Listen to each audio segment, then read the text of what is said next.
From the studios of Farm Journal Broadcast, this is AgDay.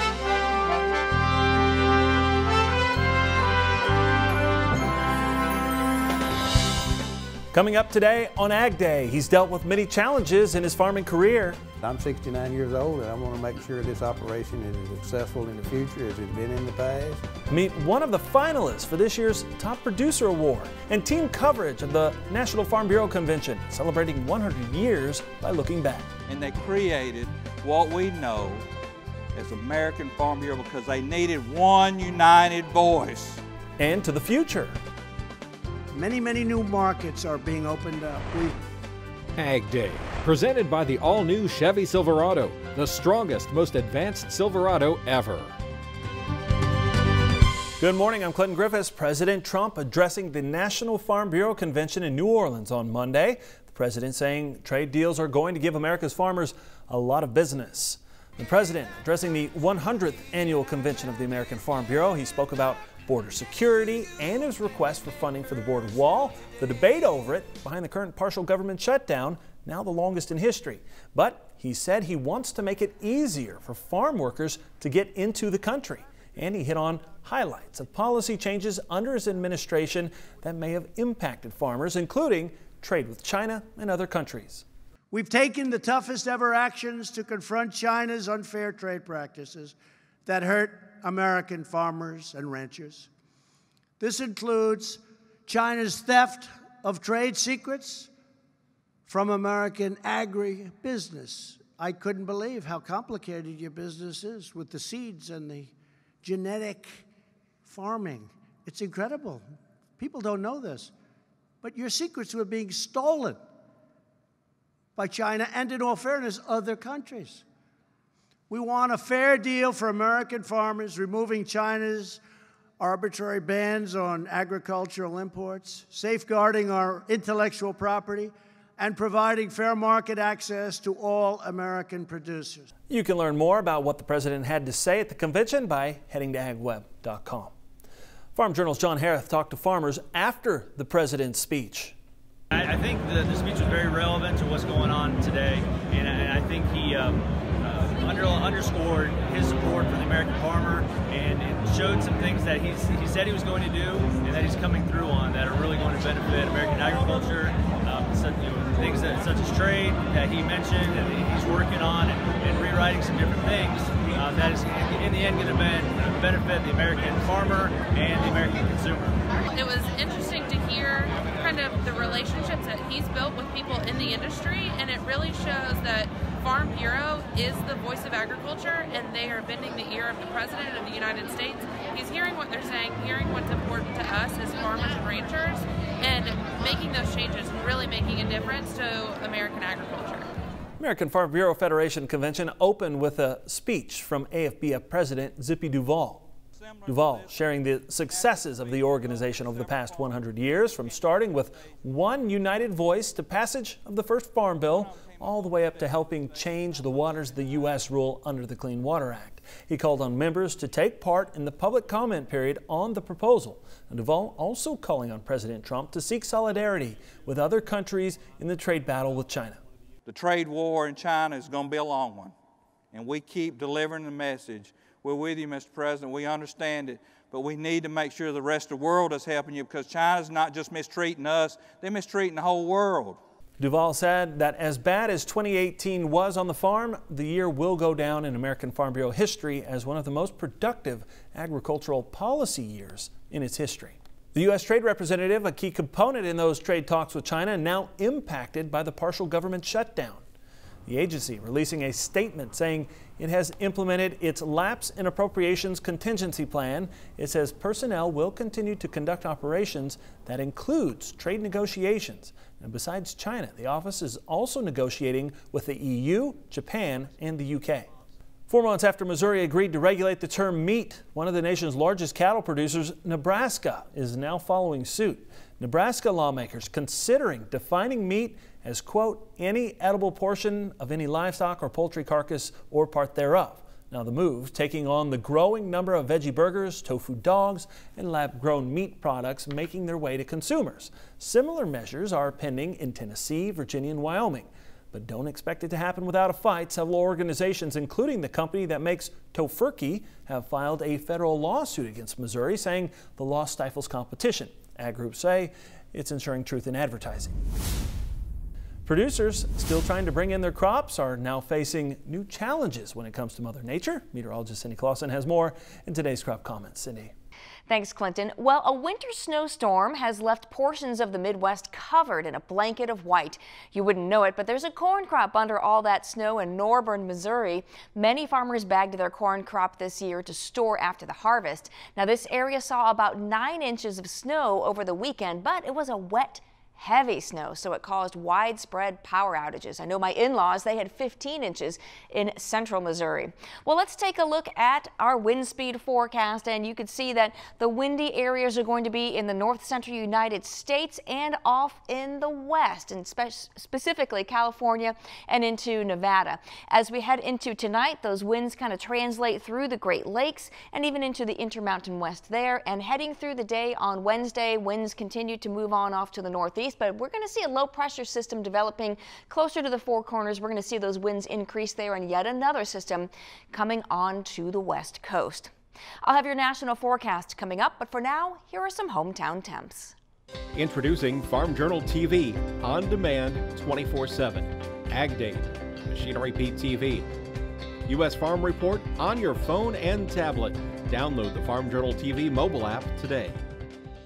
The president talking about trade and opportunities with farmers at Farm Bureau. What about the outlook for ag incomes? We'll discuss that next at the Agribusiness Desk. And later, meet a Tennessee farmer in the running for top producer of the year. See how the family moved from just a few hundred acres to one of the largest hog operations in the state.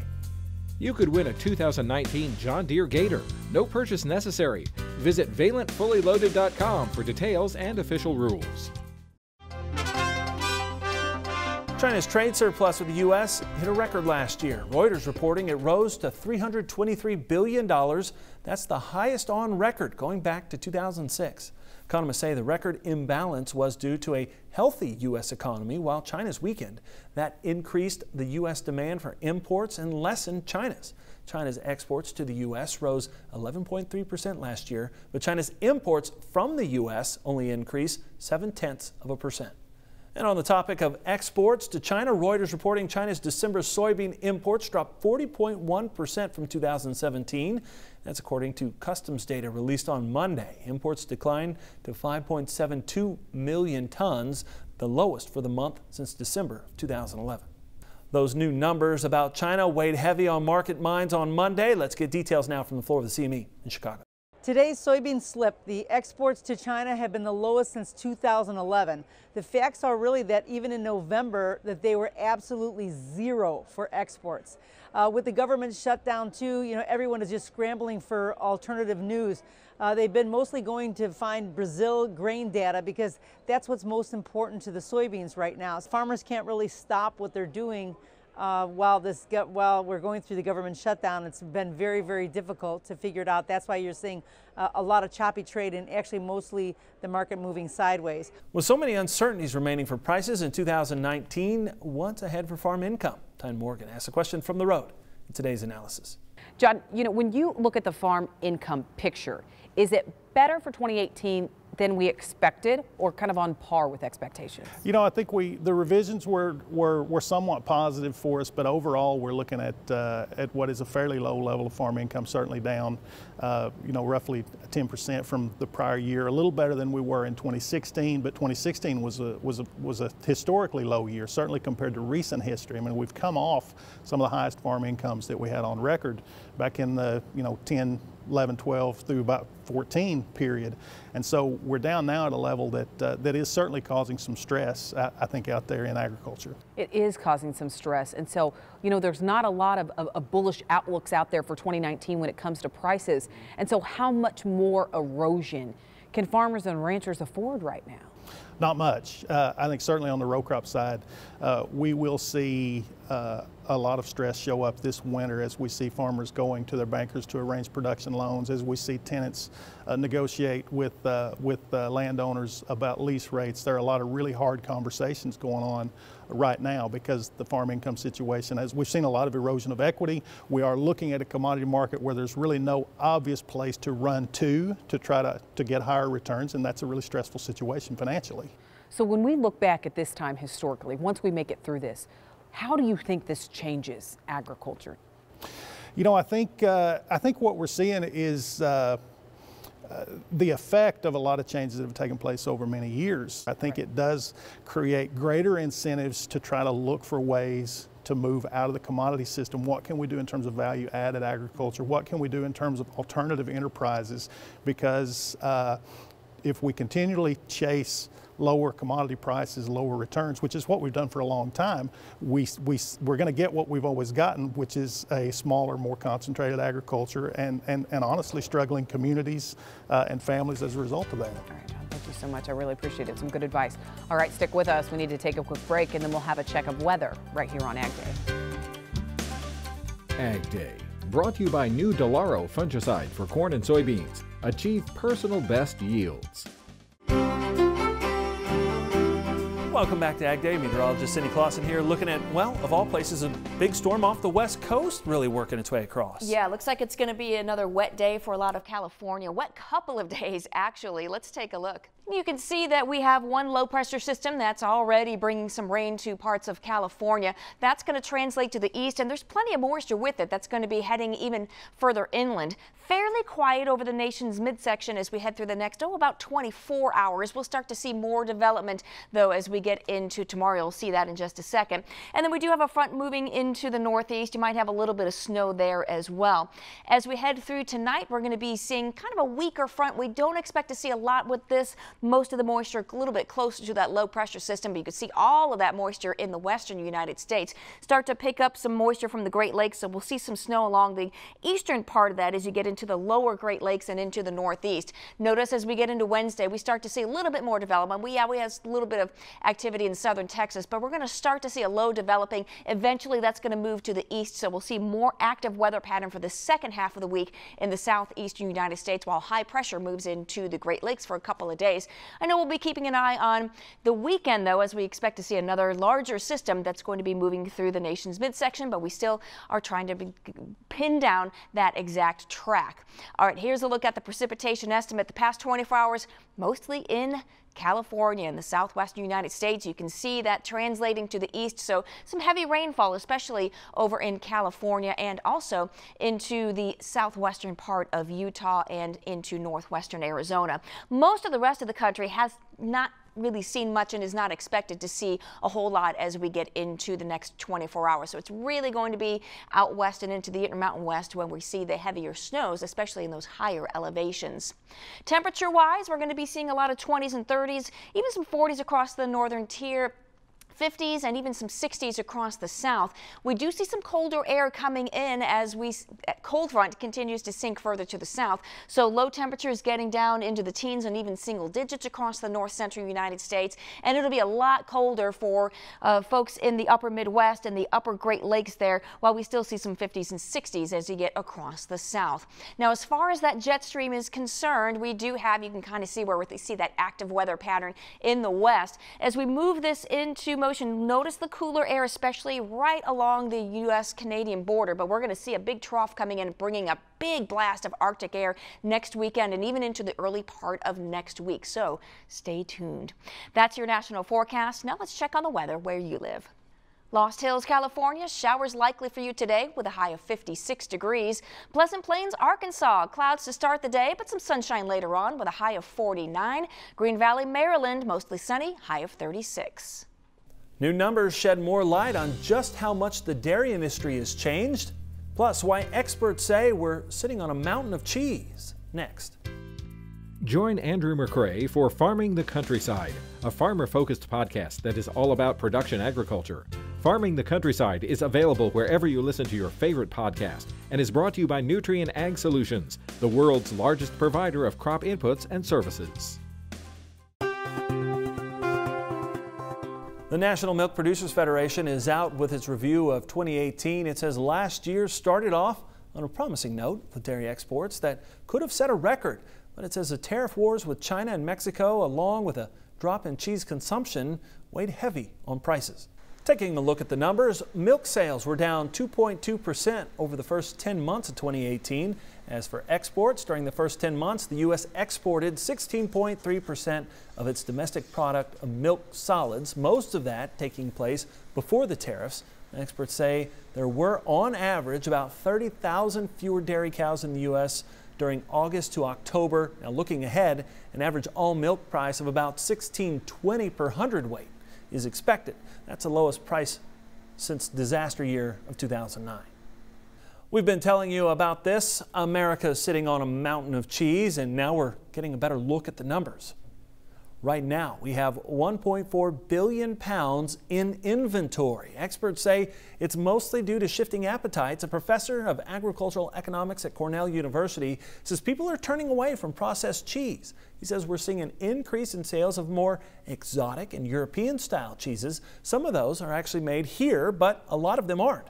And when cheese prices drop, so do Class 3 milk prices. Class 3 went from $16.09 in September to $13.78 in December. You can read more about our cheese surplus online at Farm Journal's Milk. He kept his farm growing in good times and bad. Meet one of the top producers of the year and how he's laying a foundation for the future. Next.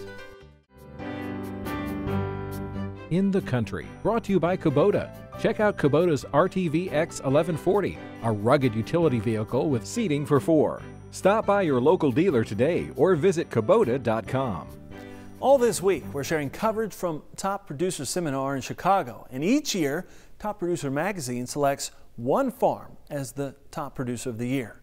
Well, we're introducing you to 3 finalists for that honor. Today, we start in Tennessee with Tosh Farms. Hello.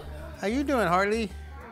Jimmy Tosh's office is full of controlled chaos, just the way he likes it. The family is the foundation and future, one Jimmy first led himself. I'm 69 years old, and I want to make sure this operation is as successful in the future as it's been in the past. Living only 500 feet from where he was born and raised, Jimmy took over his father's 316-acre farm and created a small feeder pig finishing herd in the late 1960s. Well, actually, I'm a crop farmer that got into hogs. Now I'm a hog farmer that's got a few crops. He made a key management decision early on. Touring hog operations around the country, his goal was to expand. I went there with the intention of building 3 buildings, and right now we've built nearly 300. That led to more than 33,000 head and farming nearly 17,000 acres of white and yellow corn, soybeans, canola, wheat, and barley. When I married Jimmy, we had 2 hog barns and 2 grain bins. And I told him it was time to slow down, and he says, if I slow down, I'm only going backward. He just thrives on working. Together with his wife Alana, hard work is now split into 3 businesses: Tosh Pork, Tosh Farms, and Bacon by Gosh, a Tosh-owned trucking company. He takes chances, and that's why he's such a big success. Tosh Pork, it accounts for about 85% of Tennessee's hog production. We are still the only one to offer swine contracts in this area, and that's a way to grow your business and let you put your capital in the areas that make the most return. It's just starting to affect us now. His 2 sons, Jamie and Jonathan, are both working in the business, each running a unique part of the operation. Jimmy was one of the first in the country to use large pen gestation for his sows when he saw the industry changes coming. And he moved away from lagoons to deep pits, partly due to fertilizer values. We feel like there's less environmental problems, less odor, and you don't have the potential of the lagoons running over. Jimmy says success is knowing your costs. And how you can go to improve your costs. We're in a commodity production business, and the lower cost producer is the one that wins.